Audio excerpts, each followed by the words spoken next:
আপনার নাম? শাওন। শাওন। বয়স? 30। এই মুহূর্তে 30 বছর। হ্যাঁ, এই মুহূর্তে 30 বছর। জন্ম জেলা? নরসিংদীতে। নরসিংদীতে জন্মগ্রহণ করেছেন, ওখানেই আছেন এখন? হ্যাঁ, ওখানেই আছে। ঠিক আছে, শুরু করুন আপনি যেখান থেকে মনে পড়ে আপনার জীবনের গল্প। আমার ছোটবেলাটা হচ্ছে নরসিংদীতেই কাটে। বাবা মা, 2 বোন 1 ভাই, এই ফ্যামিলি। ছোটবেলায় নরসিংদীতে ছিলাম না, ঢাকায় ছিলাম। জি, ঢাকায় ছিলাম। আমার বাবার হচ্ছে বিজনেস ছিল, হচ্ছে কাগজের বিজনেস ছিল। কাগজের বিজনেস? হ্যাঁ। এটা কি ধরনের বিজনেস? এটা হচ্ছে ঢাকা নয়া বাজারে যে বিজনেস, কাগজের যে হোয়াইট প্রিন্ট, তারপর নিউজ প্রিন্ট, এগুলি হচ্ছে বিভিন্ন মিল থেকে এনে ওরা হচ্ছে যে সেলটা করে। আচ্ছা আচ্ছা। তো সেই অর্থে হচ্ছে ঢাকায় থাকা। তো ঢাকায় কিছুদিন থাকার পরে হচ্ছে আমার বাবার ওই বিজনেসটা নিয়ে হচ্ছে একটা সমস্যা বলতে হচ্ছে জানি না তো, যে শুনছি যেটা আর কি, তার তখন তো ছোট ছিলাম, এতটা বুঝতামও না। তো ওই কাগজ দেওয়া নেওয়া নিয়ে যেটা হয় আর কি, কোন একটা প্রবলেম হয়েছে কারোর সাথে, তো তখনই হচ্ছে আমার বাবার নামে মনে হয় সরকারবাদী কোন একটা কেস হয়ে গেছিল। মানে যখন এই কেসটা হয়ে গেছিল, তো ওই কাগজের ওই বিজনেস করতো যে ওইখানকার পুরা সভাপতি ছিল আমার আব্বার মামা, আপন মামা। আচ্ছা। তো উনি যখন পুলিশ আসলো আমার বাবাকে জিজ্ঞেস করতে, তখন আমার বাবার মামা সামনে ছিল। তো সামনে থাকার পরে হচ্ছে আমার বাবা জিজ্ঞেস করছিল যে, মানে ওই মামার দিকে তাকায় ছিল, যেহেতু উনি সভাপতি ছিল, তো ওই মামা যদি একবার বলতো যে এটা হচ্ছে আমার মানে ভাগিনা, তাহলে দেখা গেছে যে এই ব্যাপারটা সলভ হয়ে যেত তখনই। কিন্তু যখনই পুলিশ জিজ্ঞাসা করলো, তারপরে হচ্ছে যে অনেক কিছু জিজ্ঞেস করছে আমার বাবাকে, তারপরে হচ্ছে আমার বাবার মামাকেও জিজ্ঞেস করছে অনেক কিছু। তো জিজ্ঞেস করার পরে উনি ডাইরেক্ট বলে দিছে যে আমি ওকে চিনি না। তো যখন এটা বলে দিছে, তখন তো কেস হয়ে গেছে। তো আব্বাকে ধরে নিয়ে গেছে, জেলে ছিল কতদিন ঠিক আমার মনে পড়তেছে না, তখন তো ছোট। তো তখন থেকে হচ্ছে বিজনেস। বলছিলেন কয় ভাই বোন ছিলেন? 2 বোন 1 ভাই। 3 ভাই বোন।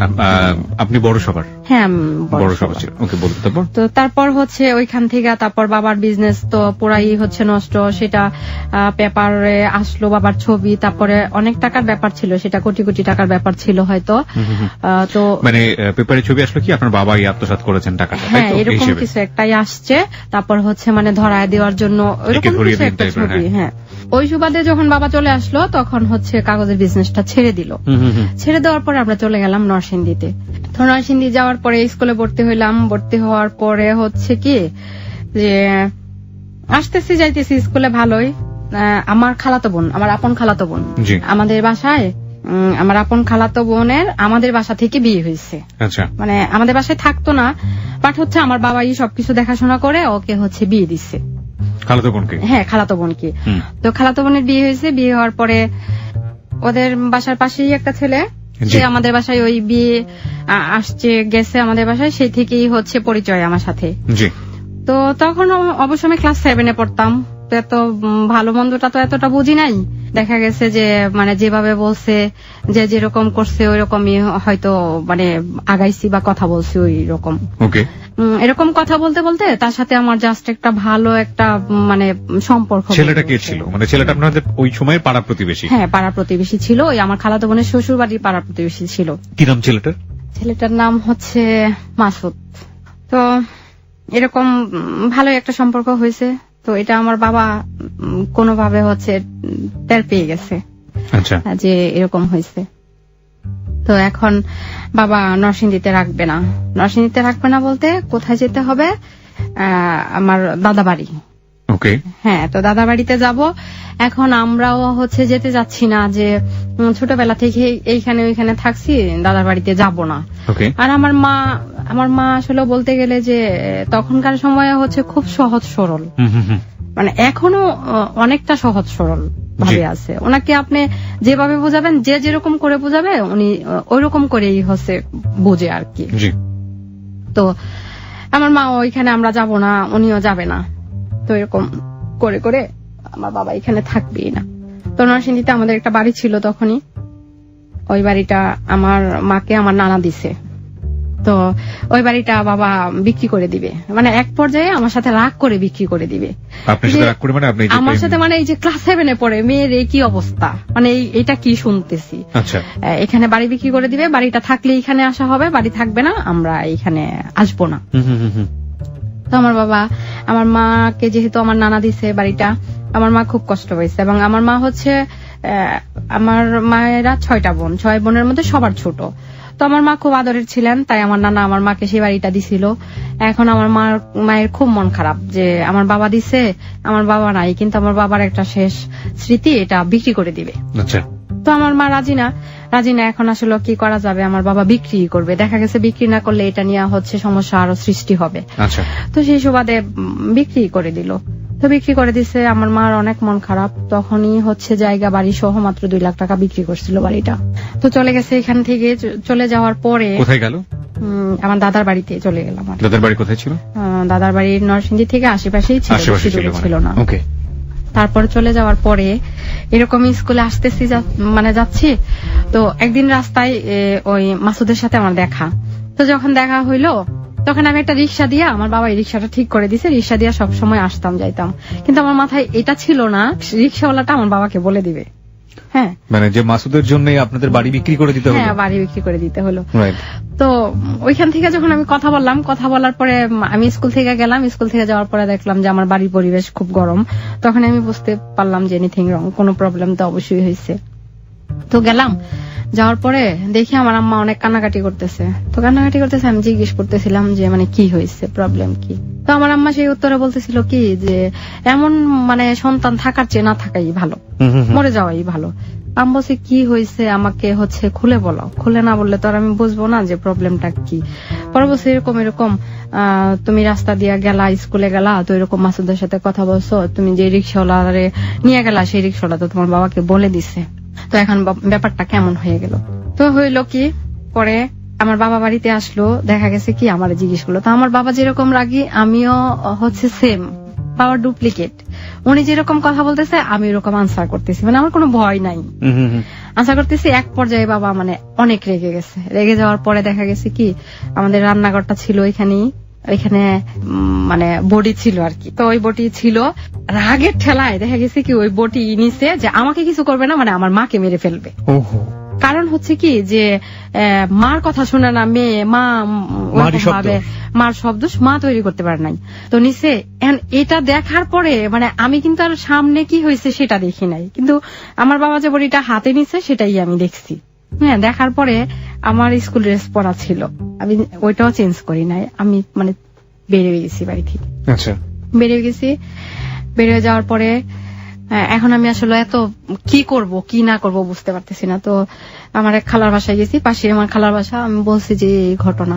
তো আমার খালা ওইখানে যাওয়ার পরে তো আমার ইচ্ছা মতে মানে বকা যারে বলে যে তোমাদের জন্যই হচ্ছে এরকম হয়, তোমরা কথা শোনো না, সেই দোষটা মার উপরে পড়ে। নরসিংদীতে তুমি এরকম করলা, তারপর হচ্ছে যে বাড়িটা বিক্রি করে দিল, এখন এখানে আসছো, এখানেও হচ্ছে মানে তোমার এটা কোনো শান্তি দিচ্ছ না মাকে। তো ঠিক আছে, এখন খালার বাড়ি থেকে না আমার খালাও আর আমাকে বলে না যে তুমি এখানে থাকো, কিংবা হচ্ছে পরিবেশ শান্ত হলে বাড়ি ফিরা যাও। কি করবো বুঝতেছি না। তারপর তখন তো ফোনের মানে মোবাইল ছিল না। তো তখন আমি আবার নরসিংদীতে গেলাম। নরসিংদীতে যাওয়ার পরে আমি যে মাসুদের এক ফ্রেন্ডকে পাইলাম, যার সাথে মানে আমার কথা হইতো আর কি। যাওয়ার পরে ওকে আমি বললাম যে এরকম এরকম অবস্থা, তো আমি চলে আসছি বাড়ি থেকে, আমি আর যাব না। যাবা না মানে কি সমস্যা, যাবা না কেন? আমার বাবা তো এই করছে, এখন আমার বাবা খুব ক্ষিপ্ত, আমাকে যদি পায় তাহলে মনে হয় আমাকেও হচ্ছে মেরে ফেলবে। মানে তখনকার সময়ে ওনার যে রাগটা আমি দেখছিলাম। তো ও বলতেছে কি, দেখো মাসুদ তো হচ্ছে এটা মেনে নিবে না, সে মাত্র হচ্ছে পড়াশোনা করতেছে, আর তার তো কোনো ইয়ে নাই, এখনো বিয়ের বয়সই হয় নাই, তো এটা করলে কেমন হবে বলো? আমি বলছি আমি এগুলি জানি না, বাড়িতে যাওয়া যাবে না। ওই দিক দিয়ে হচ্ছে আমার বাবা কিন্তু শান্ত হয়ে গেছে, কিন্তু এটা তো আর তখন আমি বুঝি নাই যে পরিবেশটা এদিকে কি ছিল। তো যাই মাসুদকে খবর দিছে, খবর দিয়া আনার পরে ও আসছে নরসিংদী থেকে। ওদের বাড়িটা ছিল হয়তো 3 কিলোমিটার বা 4 কিলোমিটার। খবরটা কে দিল মাসুদকে? মাসুদের যে ফ্রেন্ডের সাথে আমার কথা হইলো ওই সময়টাতে। হ্যাঁ, ওই সময়টাতে। তো খবর দিল, খবর দেওয়ার পরে হচ্ছে আসছে, আসার পরে বলছি এই প্রবলেম।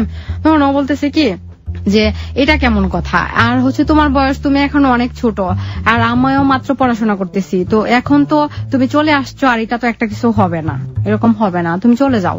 আমি বলছি কি না, দেখো আমার বাবা যে অবস্থা, আমার যাওয়া যাবে না। ও বলে কি, দেখো এখন আমি কোথায় যাব, কি করব, আর আমার কাছে তো এরকম টাকা নাই যে আমি একটা জায়গায় নিতে হইলে, থাকতে হইলে টাকা লাগবে, সেই টাকাটা আমার কাছে নাই, তো আমি কি করব। তো এখানে আরেকটা কথা বলতে হয় যে ওইখানকার মানে একজন পুলিশ ছিলেন, আমি ওনার নামটা নিতে চাচ্ছি না, সে ছিলেন ওই নরসিংদীর সদরের। তো ওই মাসুদের খুব ভালো ফ্রেন্ড ছিল, ও যায়া হচ্ছে কি ওনার কাছে বললো ব্যাপারটা এরকম এরকম হয়েছে। এখন ওই লোক তো আমার কাছে আসছে, ও পাঠাইছে, আসার পরে তো আমার খুব ধমকাইতেছে, হাই তুমি এখনো অনেক ছোট, চলে আসছো, চলে যাও, আমি নিয়ে দিয়ে আসবো তোমাকে। তা আমি করলাম কি, ওনার পায়ে ধরে মানে কান্নাকাটি করতেছি, না না আমার বাবাকে যেরকম দেখছি, মানে আমার মার দিকে গেছে, সম্ভব না আমার পক্ষে যাওয়া, আর আমি যাব না। আর যেটাই হয়েছে না হয়েছে, আমার বাবা কেন এরকম করলো। এটা কি বাড়ি থেকে বের হয়ে আসার কয়দিন পরের ঘটনা? যেদিন বাড়ি থেকে বের হয়েছে সেদিনেরই ঘটনা। হ্যাঁ, সেদিনেরই ঘটনা। তো যাব না, এখন তো এরকম কান্নাকাটি করতেছি। এখন ওই ভাই আবার বলতেছি কি যে দেখো মাসুদ, এটা তো হবে না, এখন ঠিক আছে, ও যেহেতু চলে আসছে, ও আর যাবে না, এখন তো কিছু একটা করতে হবে। আমি কিভাবে যাব তাহলে? বলে কি, তাহলে একটা কাজ করো, তোমাকে একটা হচ্ছে বোরকা দেই, ওই ভদ্রলোক আবার হিন্দু ছিলেন, তো বোরকা জোগাড় করে দেই, তুমি বোরকাটা পরে। তো মাসুদ আমাকে বললো কি, ঠিক আছে তুমি এখানে আধা ঘন্টা বসো, আমি যাবো আর আসবো। তো বাড়িতে গেল, ওর বাড়িতে গেল, ও আসলে কেন গেল জানি না, আবার ঠিক আধা ঘন্টা পরে মানে ফিরে আসলো। ফিরে আসার পরে তো আমি যেদিক দিয়ে যাবো ওদিক দিয়ে হচ্ছে নৌকা পার হইতে হবে। নৌকা পার হইয়া চলে আসলাম, ঢাকায় চলে আসলাম।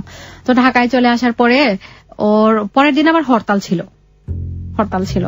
তো চলে আসার পরে দেখা গেছে কি, আপনি তো আপনার খালার বাড়িতে গেলেন।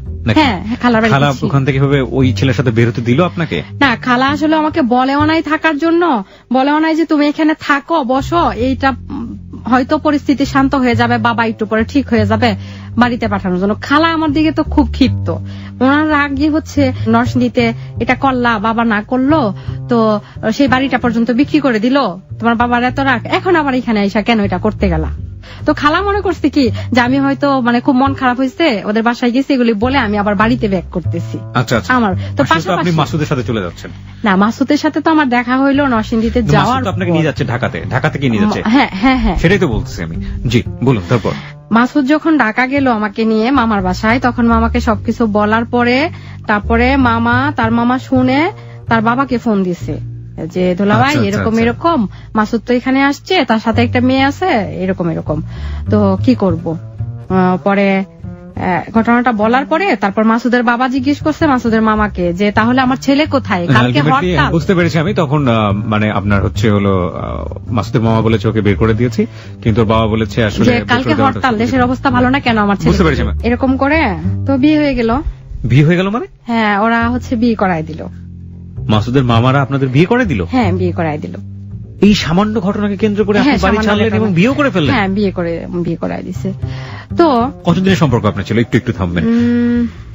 সেটা মানে প্রেম যেটাকে বলে, ওটা কতদিন করলেন? এটা আসলে 1 বছর হবে। 1 বছরের মতো? হ্যাঁ, পুরোপুরি 1 বছর হবেও না, এতটা পুরো 1 বছর হবে না। আপনার চেয়ে বয়স ওনার কত বেশি ছিল? আমার চেয়ে ওর বয়স 10 বছর বেশি ছিল। 10 বছর? 10 বছর বেশি ছিল? হ্যাঁ। কি করতো তখন? ও তখন মাত্র ইন্টার করে ডিগ্রিতে। কোনো কাজ কর্ম করে না? না, কিছুই করে না তখন। আচ্ছা, তারপর হচ্ছে এটা হয়ে গেছে, হয়ে যাওয়ার পরে ঢাকায় থাকলাম মিনিমাম হবে 5 মাস। এই সময়টাতে বাবা খোঁজ নিল না? পরিবারের লোকজন? আমার বাবা মা কেউ খোঁজ নেয় নাই, এবং আমার বাবা বলছে যে আমার মেয়েটা হচ্ছে মরে গেছে। আর আমার বাবার ছোটবেলা থেকেই খুব স্বপ্ন ছিল তার মেয়ে একজন ব্যাংকার হবে এবং সিএ কমপ্লিট করবে। ছোটবেলা থেকেই উনি হচ্ছে স্বপ্ন দেখতো। তো আমার বাবার হচ্ছে এত প্রপার্টি ছিল না, বাট তার 2 মেয়ে 1 ছেলেকে ভালো করে পড়াশোনা করাইছে, জাস্ট এইটুকুই আর কি। তো দেখা গেছে আমার বাবা মা খোঁজ নেয় নাই। 5 মাস ছিলাম ওইখানে। থাকার পরে 5 মাস পর মানে আর 5 মাসের ঘটনাটা আমি একটু শুনতে চাই। হ্যাঁ, 5 মাসের ঘটনাটা অবশ্যই। 5 মাস থাকলাম হচ্ছে মাসুদের খালার বাসায়। ওইখানটায় ঢাকায় যেখানে থাকতাম ওইখানে হচ্ছে মামার বাসা, খালার বাসা, ইভেন মাসুদের বাসা। তার বাবার 2টা বাড়ি আছে ঢাকায়, ওকে ওইখানেই আশেপাশে। ওকে ওদের রিলেটিভরা হচ্ছে সবাই একই সাথে, মানে বাড়ি দেখা গেছে পাশাপাশি, 1-2টা বাসা পরে এরকম আর কি। জি তো মাসুদের খালার বাসায় থাকতাম। তো খালার বাসায় থাকার পরে আমি একটা কথা এখানে না বললেই হবে না, তার একজন মামা ছিল, মামা মানে ডাকতো আর কি, ওই এলাকার ওইখানে স্থানীয় ছিল, উনি অ্যাডভোকেট ছিলেন। তো প্রতিদিন বাজার, তারপরে কি লাগবে না লাগবে সবকিছু হচ্ছে যে ওই মামা করে দিত, ওইখানে স্থানীয় ছিল, মামা করে দিত। আর মামা হচ্ছে মাসুদকে খুব আদর করতো, তো করে দিত মামা। তো চলে যাচ্ছে এভাবে।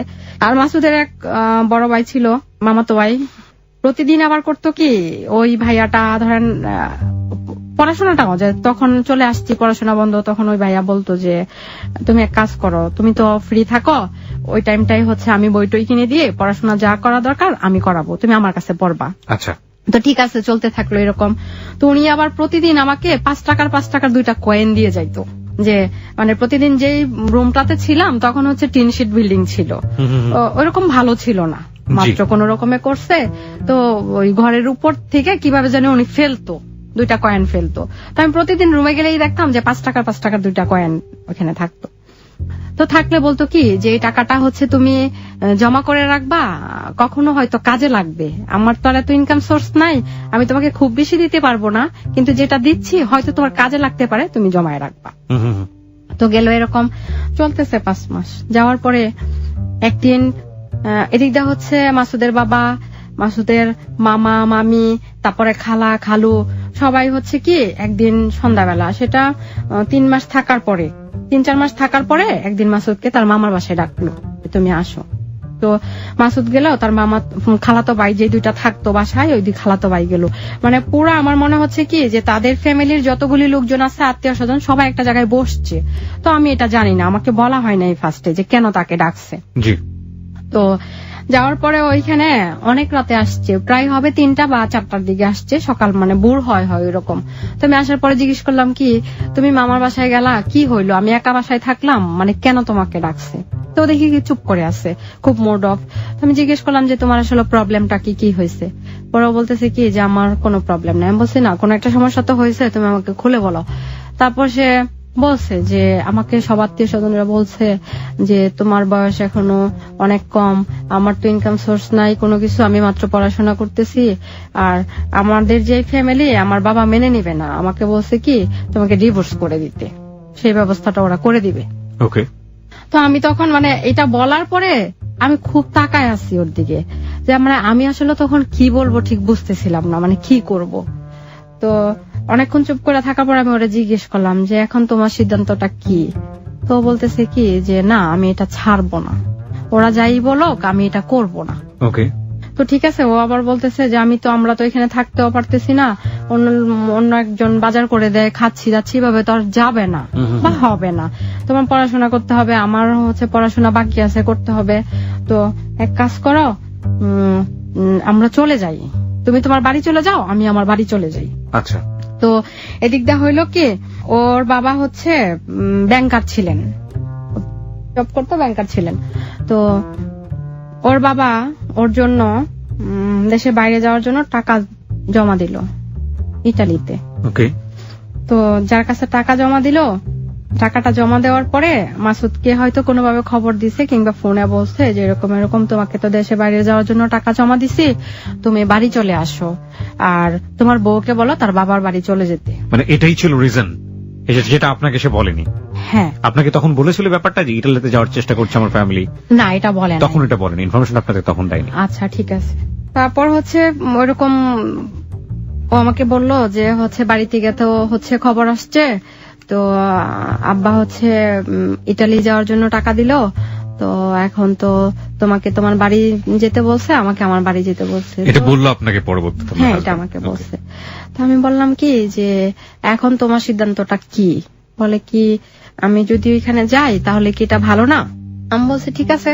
তো আমি আসলে তখন তো আর এতটা বুঝতাম না কি জন্য যাইতে বললো, কি করতে বললো বা কেন যাইতে বললো। তো আমি বলছি হ্যাঁ ঠিক আছে, যেতে বলছে তো যাবে।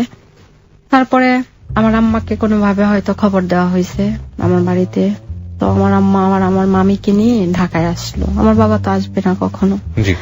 তো আমার মামিকে নিয়ে ঢাকায় আসছে। আসার পরে দেখা গেছে কি ওর মামি, তারপরে হচ্ছে ওর মামা, খালা, খালু ওদের সাথে বসছে। কি কথা হয়েছে এরকম যে ও ইতালি চলে যাবে, ঠিক আছে আপনাদের মেয়েকে আপনারা নিয়ে যান। তো আপনাদের মেয়েকে আপনারা নিয়ে যান মানে কি? আপনার ফ্যামিলির লোকজন তখন বসলো ওখানে?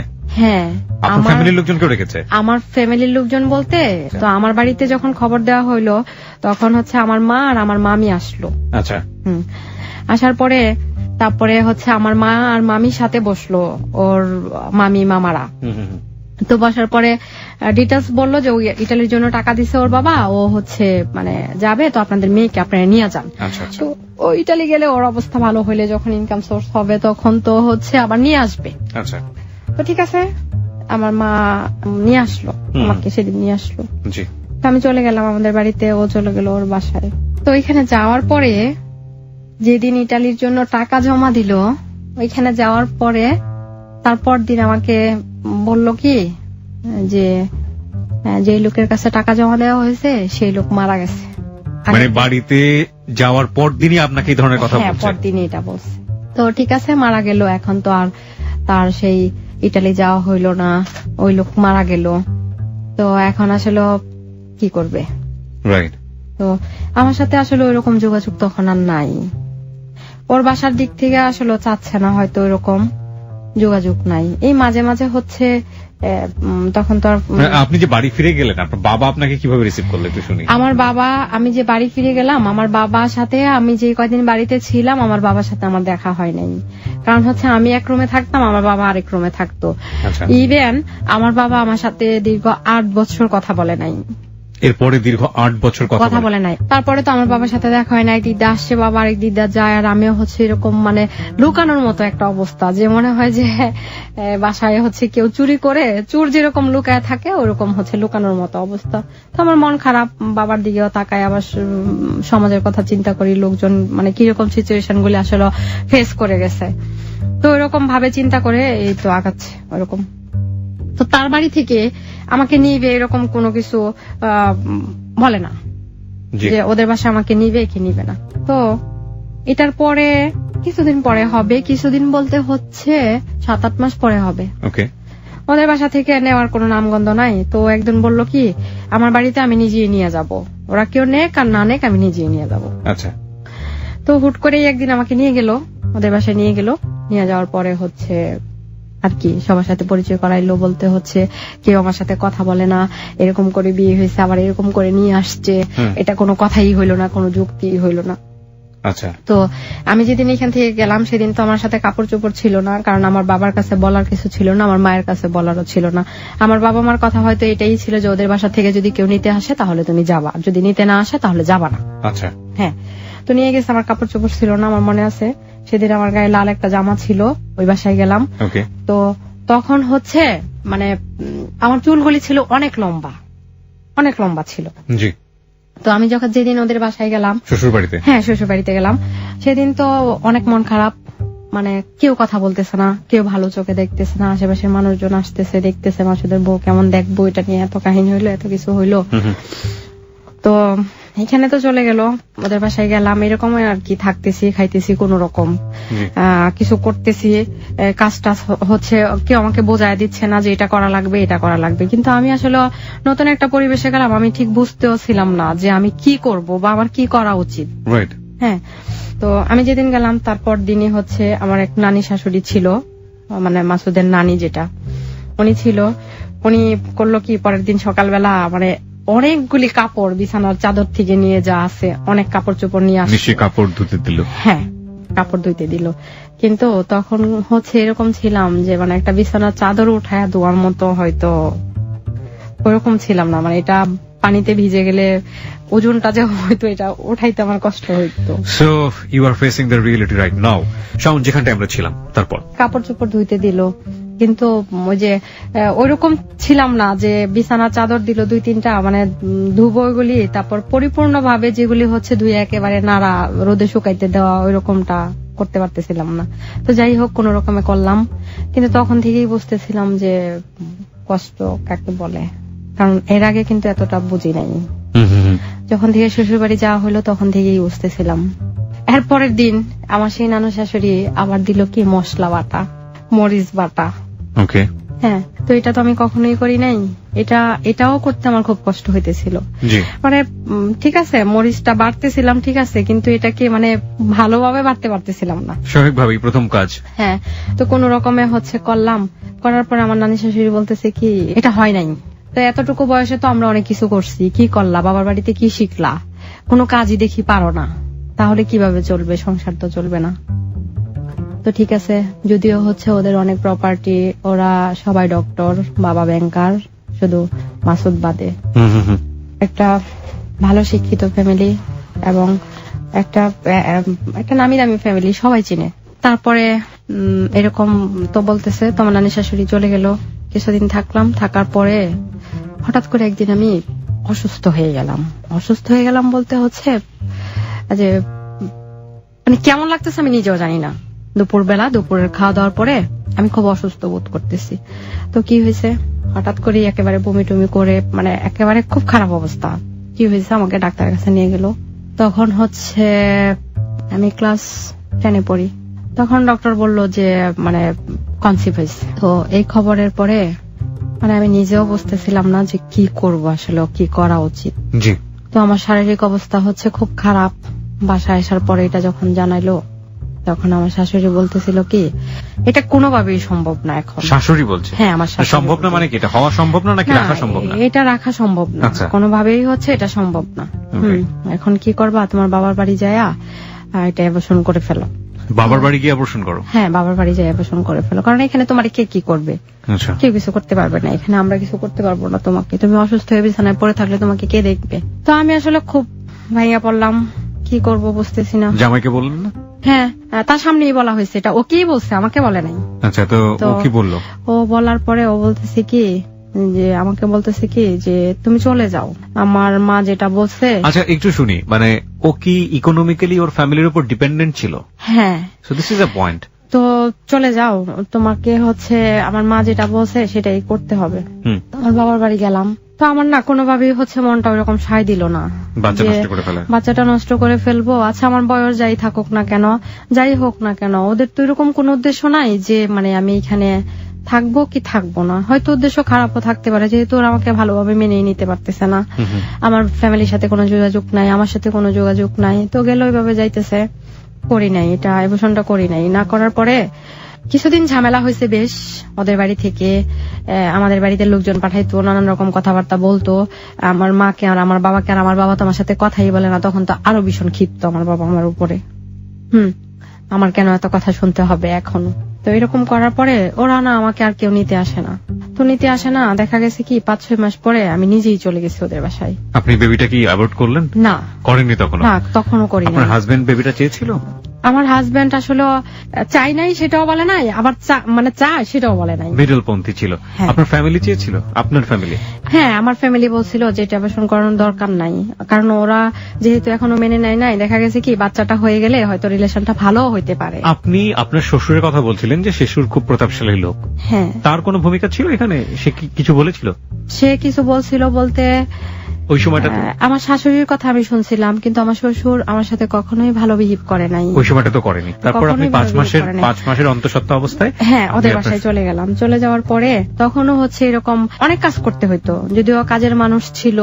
তারপরও দেখা গেছে কি যে ওদের বাসায় অনেক ধান হইতো, মানে অনেক সবজি তরকারি এগুলি করতো। তো কাজের মানুষ ওই দিকটা সামাল দিত, আর বাসার ভিতরের কাজগুলি দেখা গেছে আমারই অনেক সময় একাই সামাল দিতে হইতো। তো আমার জন্য এটা আসলে খুব ট্রাফ হয়ে যাইতেছে, মানে আমি আর পারতেছিলাম না, কিভাবে কি করব বুঝতেছিলাম না। শরীর খুব ক্লান্ত, খুব দুর্বল।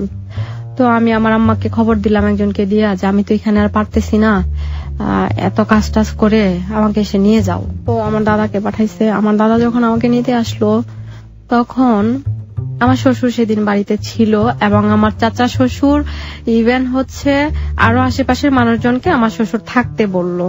আমার দাদাকে এত কথা বললো, উনি সেটা সহ্য করতে পারে নাই, ওই বিহেভটা ঠিক মানতে পারে নাই। কি বলেছিল?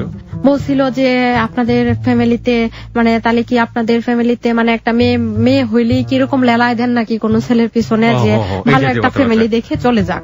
তো আমার দাদা সেটা আসলে মানতে পারে নাই। আমার দাদা আমাকে নিয়ে বাড়িতে গেল, সেদিন রাতে উনি মারা গেছে। আমার দাদা এরকম ছিল, এত সুন্দর, এত সুশ্রী একজন লোক ছিল। তার চলা ফেরা, তারপরে সব স্টাইল এত সুন্দর ছিল সেই বয়সে। এখনো লাঠি ধরে ধরে হাঁটতো। তারপরে তো আসলে আমার দাদা মনে হয় সেই অপমানটাই মানতে পারে নাই। তো সেদিন রাতে উনি মারা গেল, চলে গেলাম আমি। তো আমার দাদা শুধু আসছে আর কান্না করছে অনেক। তখন আমাকে রাস্তায় আসতেছে আর বলতেছে কি যে তুমি তো অনেক ছোট, কিন্তু এত ভুল করছো, এটার মাসুল তুমি পুরো লাইফটা দিয়ে যাবা, এখন না আসতে পারবা না থাকতে পারবা। তো আমি আসলে দাদার কথায় তখন ওইরকম কোনো কিছু মনে করি না এই রাস্তার মধ্যে। আর আমি জানতাম না যে দাদা মারা যাবে রাতে। তখন দাদা মারা গেল। কিন্তু আমার শ্বশুরবাড়ি থেকে এসে আমার দাদা কোনো আত্মীয় স্বজন, আমার বাবা মা দাদি কাউকেই বলে নাই যে ওনার কি হয়েছে। শুধু আয়সা বলছে আমার ভালো লাগে না। কয়েকদিন গেল, আমার ছেলে হইল। হ্যাঁ, সেটা আমাদের বাড়িতেই হয়েছে, নর্মাল ডেলিভারি। আমার ছেলেটা হওয়ার পরে 6 দিন ওভার হয়ে গেল, কেউ আমার ছেলেটাকে দেখতে আসে নাই, ইভেন তার বাবাও আসে নাই। তখন আমি জিজ্ঞেস করতেছিলাম ফোনে যে তার বাবা কেন তার ছেলেকে দেখতে আসে নাই। তো তখন আমাকে ওই বাসা থেকে খবর বলল কি যে ঢাকার বাসার কাজ করতেছে, তো তার বাবা ওইখানটা দেখাশোনা করে, তো ওইখান থেকে তো সে আসতে পারবে না, ওই কাজটা গুছায় তারপরে আসবে। তো 6 দিন পর সে তার খালাতো ভাইকে নিয়ে আমার ছেলেটাকে দেখতে গেল, দেখলো, চলে আসলো। ছেলেকে দেখার পরে আপনার হাজবেন্ডের প্রতিক্রিয়া কেমন ছিল? প্রতিক্রিয়া ছিল ছেলেটাকে কোলে নিচ্ছে। জি। তো তখন আসলে ওইরকম ওই যে গ্রামের মানুষরা একটু নিয়ম করে না যে এই ঘরে বাচ্চা হয়েছে, সব লোকজন আসা যাবে না, তোমরা ওই পাশ থেকে দেখো বাচ্চাটাকে, আতুর ঘর যেটাকে বলে। হ্যাঁ, তো ওই রুম থেকে অন্য রুমে নিয়ে গেল, ওই রুম থেকে মানে দেখাইলো আর কি। ওইরকম দেখে ওরা খালাতো ভাই নিয়ে গেছে, সে চলে গেছে। এবং আমাকে কোনো টাকা পয়সা বা ছেলে হয়েছে একটা খরচ আছে ওগুলি কোনো কিছুই সে দেয় নাই। তো আমার ছেলে হয়েছে ওইভাবে চলতেছে, 8 মাস হয়ে গেছে। 8 মাসের মধ্যে আমার শ্বশুর আর আমার শাশুড়ি হয়তো 1-2 দিন গেছিল কিনা আমার ওরকম মনে পড়তেছে না, 1 দিন গেছিল, 2 দিন হবে কিনা আমার মনে নাই। তো 8 মাসের মাথায় আমার ছেলেটা খুব অসুস্থ, এত জ্বর, একেবারে হাত দেওয়া যায় না গায়ে।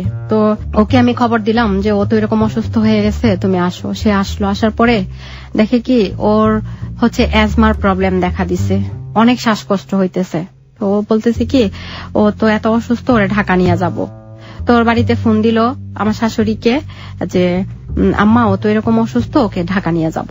তোর মা আবার বলতেছে কি ঢাকা নিয়ে যাওয়ার আগে বাড়িতে নিয়ে আসো, আমাদের এখানে একটা হুজুর আছে, ওইখান থেকে পানি পড়া দিব বা ওকে দেখবো, দেখলে বলা যাবে ওর আসলে কি হয়েছে, ওরকম জিন ভূতের আসর হয়েছে কিনা। উনি বলতেছে এটা।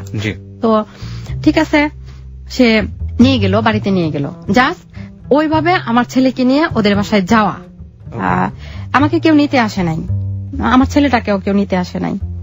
তো গেলাম, ওইখানে থাকতেছি, চলতেছি, মোটামুটি ভালোই চলতেছে। এই তো লেগে থাকতেছে সংসারে, দেখা গেছে টুকটাক কথা কাটাকাটি হচ্ছে, সেটা আবার শেষ হয়ে যাচ্ছে। ইভেন ভালো ব্যবহার তো আমি পাই নাই। ঠিক আছে, কাজটা যেরকম দিচ্ছে ওরকম করতেছি, যা পারতেছি করতেছি, যেটা পারতেছি না সেটাও বলতে পারতেছি না, আর যেটা করতে পারতেছি সেটা তো করতেছি। এখানে আরেকটা কথা বলা লাগবে, যেটা বলা হয় নাই। ছোটবেলা থেকে আমার ছেলেটার 8 মাস হইলো, 8 মাসের ভিতরে ওরা তো কেউ আমার ছেলেটাকে দেখতে যায় নাই। বাট যখন আমি তাদের বাসায় নিয়ে আসলাম,